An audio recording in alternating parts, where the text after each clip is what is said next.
a few things about SQL. Let me minimize this so I can share with you what I need to. SQL language could be doing either one of the following. There's actually more than 4 of them, but there's just 4 that we're going to stick to for now, okay? So we could actually be writing commands that are going to define something that we want to do, or manipulate the data that's in these databases, or possibly control what has to be done, or just simply fetch some data for us, okay? So if you're going to write data that's or query or SQL that's going to query the language, that's usually done with a select statement, okay? So DQL is for select statement. Now, for those that are database administrators, what they usually write is DCL. DCL is control language, right? So that's data control language. They're going to control, grant your access or revoke your access, and so on and so forth. Also, we have data manipulation language. That's going to be what most users are going to be working with. So they're either inserting data into a table or updating data that's already in there. Maybe they would like to change their name or their location, or they might be deleting stuff in there. And finally, you have data definition language. This has to do with the objects. We'll talk about objects in a little bit. So the objects that will decide if you want to create a table or alter a procedure or drop a query or drop a view, or maybe we name a table. So all those things have to do with the structure, but not the content. So working with DDL has to do with working with the object itself. All right. So in a nutshell, those are the things that you need to know about SQL. Does that sound good to everybody? Any questions so far? Okay, so we've been doing a lot of talking. I'm going to be putting you guys on the spot very soon and asking a few questions here and there.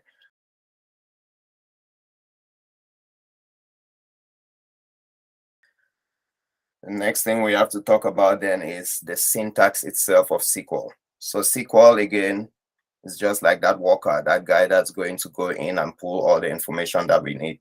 We need to be able to talk to them. Maybe the guy speaks English, then we're going to have to learn subject, object, verb, or maybe he speaks Spanish. We need to learn the structure of a Spanish language. That's pretty much the same thing here. So with SQL, just like in any language in this world, we have keywords.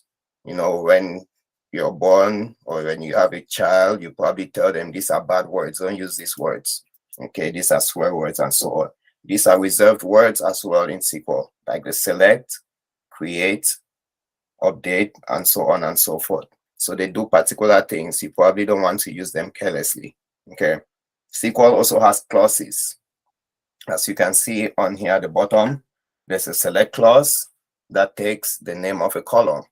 If you put the name of a table in there, it's going to come back as an error, right? Just like if I say, I am going to, and I call my name, that doesn't sound like the right language. You have to use subject, object, verb. I'm going to school, or I'm going to the market, and so on and so forth. All right. So the from clause as well. The from clause takes a table. It could be one table, it could be multiple tables, and so on. So these are just rules. These are just rules that we need to be able to respect when we are writing a SQL statement. Just like I cannot tell you going to school, I am. That's not perfect English. I have to say it in a particular order. I am going to school. So if you go ahead and write your SQL statement, starting with a where clause instead of a select clause, you're going to have an error message.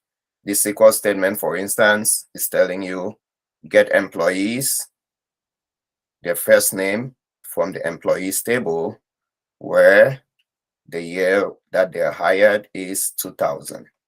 Okay, so a few things in here. You have different parts of the statement. A statement, again, is just an instruction. We are giving that worker an instruction to go and do a particular thing in the warehouse. So the instruction has things like literals. You have words. Literals can be like the number 25 that I said. 25 is a literal. Okay, and those literals have to have a data type. That's why we talked about data types before. A literal could be an int, it could be a varchar, it could be a binary, it could be a bit. Okay, we also have identifiers. Identifiers are the things that the names that we have for objects or columns and so on. For instance, in here you have first name. I don't know why let me grab this. Nope, that's not what I want. Okay, so this should work. So first name, no, it's still not working. Sorry, my highlighter is being very bad to me today. That's not cool. Okay, let's try that. No, never mind. I'm not going to try it anymore. So yeah, first name is an identifier. It identifies the column. Employees is also an identifier. It identifies a table. All right. And then you have expressions. In here, the only expression I really see is the equal to sign. Expressions, again, could be one or multiple operators or operands put together. And then we have a predicate. A predicate is like a condition. Okay, we'll talk a lot about this later on. A comment is a line of code that is being ignored. It's usually put in there as pseudocode or some kind of instructions to help us understand what's going on. The very first line in here says, get employees who joined company in 2000. That's a comment. It's just helping us to understand that's exactly what the code is doing. With that, you're good to go with your SQL syntax. And the only other thing here is to remember a few guidelines, right? In SQL, it's case insensitive. In other programming languages, you have to be very specific if you're using lowercase or uppercase. But with SQL, it doesn't matter. But it is really encouraged that if you're using keywords, you should use uppercase so that your code looks neat and is easily readable. White spaces also are ignored in SQL, meaning you can write your SQL code and put spaces wherever you like. It's going to skip it. But again, it's recommended that you want to write it to be as legible and easily readable so that you will not be the person on that team that people will be complaining that this person just writes their code is horrible. All right. Also, each instruction, each statement ends with a semicolon, but this is optional. Okay. In other programming languages, it's required, but for SQL, it's optional. It's also a good idea to always have it in there so that if someone else is reading your code, they understand that, okay, this person actually means that this instruction should be executed before the next one, and so on and so forth. Finally, you will see square brackets sometimes being included in there. Square brackets are important if you want to make sure that, for instance, in here we have first name is written with an underscore, but if the column name was first name with a space in there, we would have an error. In that case, you use those square brackets to be able to escape what we call special characters. A space is a special characters. If you had this column name or a table name that has apostrophe or has asterisks or has backslash or forward slash, then it's a good idea to put those square brackets in there.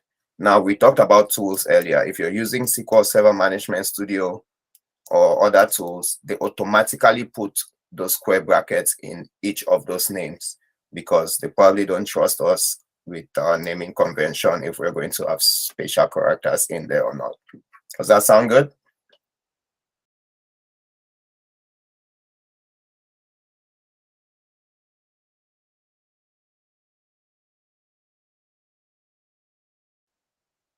So everybody looks good, feels like they are confident enough to start writing SQL queries now.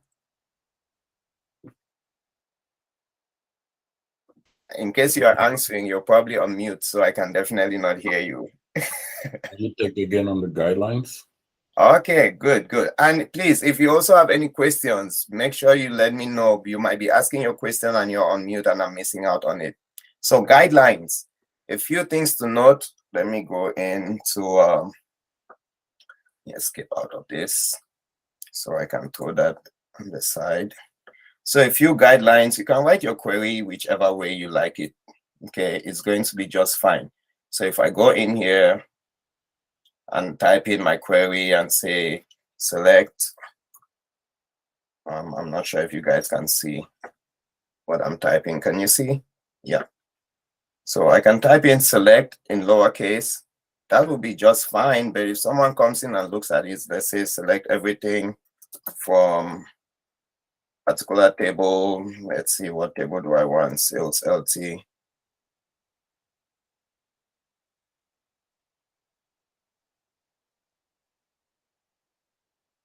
I'm going to cheat because I can't remember the name of the table. Let's do cinema movie.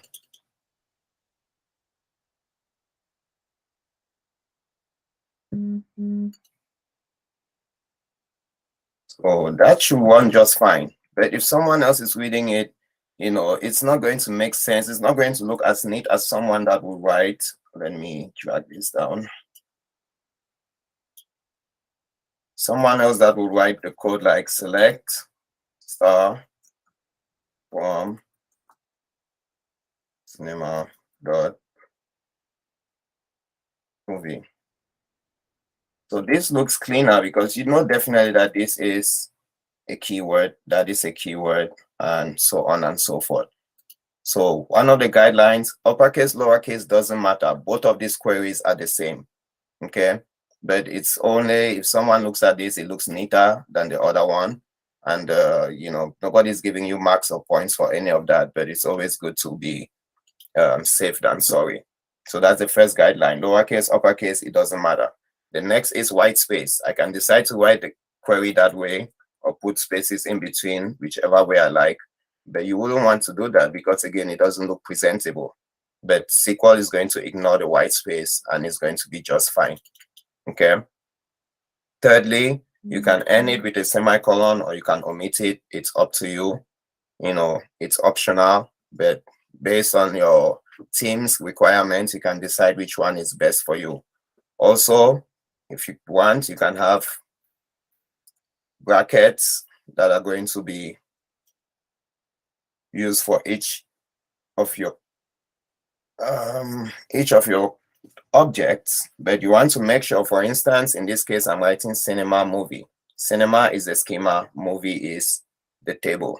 So I have to put them separately rather than putting them, say, cinema movie in one square bracket. That's going to give me an error because it wouldn't be able to recognize that.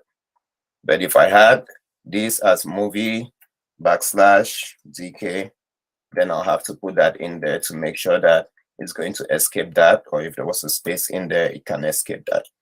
But yeah, that's when we go ahead to use that. But while we're going to work on this over the weekend and going forward, you get used to all of these guidelines. It's going to become second nature to you.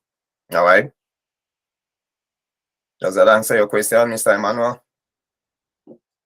Yes. Perfect. Awesome, awesome.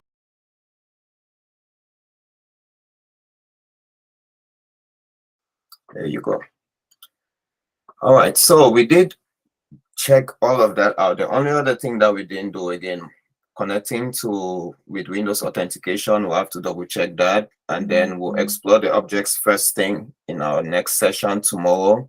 But exploring the objects is just going in here, expanding your tables, and you can see all the tables and the schemas. We talked about schemas. If you need to look at schemas, it's under security because it actually secures and makes sure that everybody is in a different group.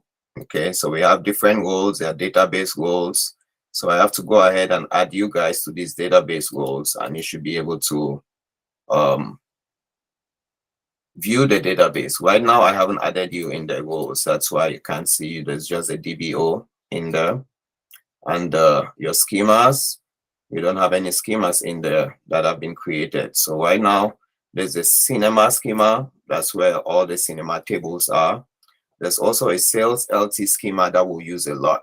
That's where all the sales data is in. So if I expand the tables, you see that the cinema schema has 1, 2, oops, I can't select it, this, and 3 tables. So those 3 tables, even though they look that way, they are in the cinema schema. The DBO is the default schema. the DBO is also the default user. DBO stands for database owner. Okay. So we can log in as that depending on your access. There's also PMUC. It's another schema where you have owner of horses, the racehorse, just those two tables. But there's a bigger schema in here that has more tables that we'll be looking at. To create a schema, it's easy. Okay. You can either right click on the database, new query, or you can come in here, select that, new query, or you can just go in there and create a new query as well. So let's come in here and type new query, and what we'll need to do is just type in create schema. Schema is a keyword, and I'll give it a name. Let's just say SQL _ Vitus, and add a semicolon so that it's nice. All I have to do at that point is click on run. That one is going to create a new schema. Let me hide that. And now we should be able to see a schema in here that says SQL Vitus. Let me make this bigger. Oh, come on. I don't know how to do that anymore. That's fine. So run that. It's asking me what connection do I want to use. Let me select that connection and connect. Hopefully I don't get the same error everybody's getting. So it's connecting, and at the bottom it shows here that executing. So in the bottom here, it's telling me what server I'm connected to. If I put my mouse over it, it tells me the server, the database, and the login that I'm using. That login is your principal. So the error message we're getting is because our principal is unable to get to it.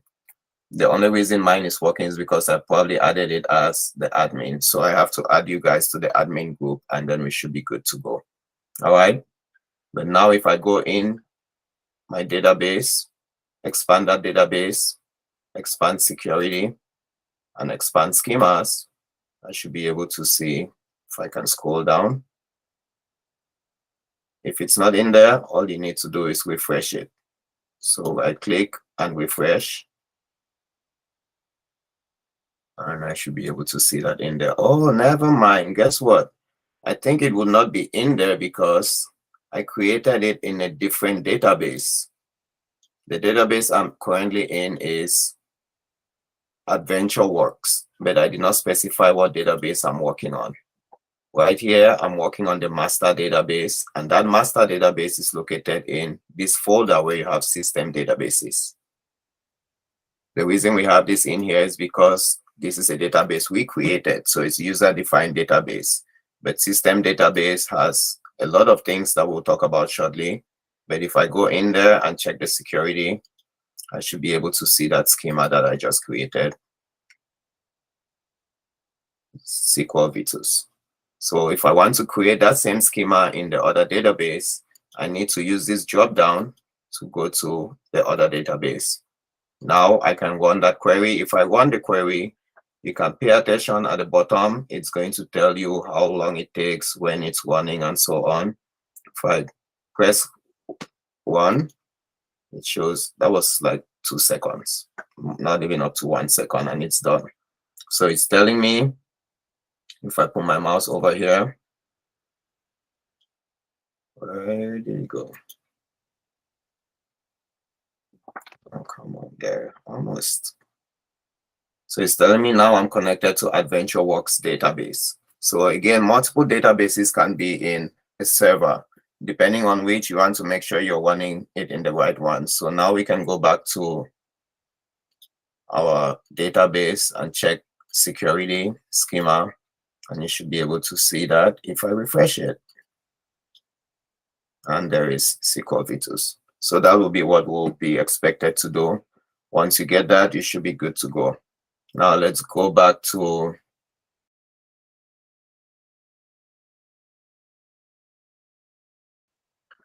the few last things that we needed to point out.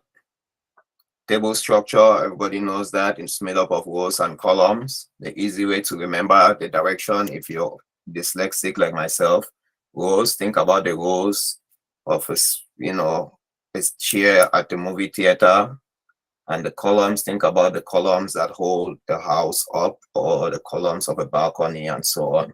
So columns go from up to down, rows go from side to side. All right.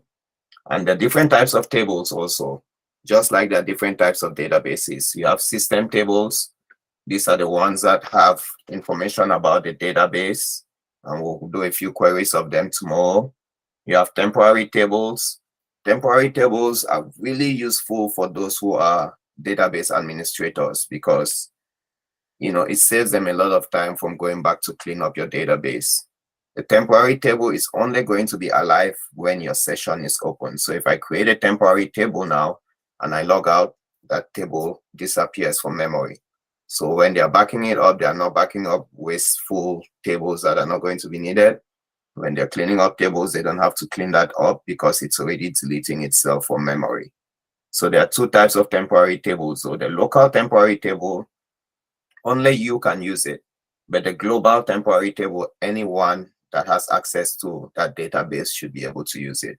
So if you know that there's a report that is going to be used by everyone in your department, or they depend on a particular table, first thing in the morning, you want to create that temporary table is accessible to everybody, and so on and so forth. If it's for your personal use for one report or another, then you make it a local temporary table. User-defined table, it's just a default. So whenever we talk about table, we are talking about user-defined table. So if we go in here and look at the tables here, those are all user-defined tables, because those are tables that we created, or I created, or someone else created. But the tables that are created by the system are the system tables. As you can see here, the master has system tables holding information about other tables, and so on and so forth. So other tables could be wide tables, partition tables. Those are not very popular. Maybe the table is just too wide to contain in one table, or maybe it needs to be partitioned, and so on. But we'll talk more about those again when we start creating them. But quick recap, everything that we've done so far today, we're able to talk about data and databases, identifying different types of data, identifying different types of databases, understanding what SQL is used for, identifying types of SQL statements, and also identifying SQL database objects in the schemas. So that said,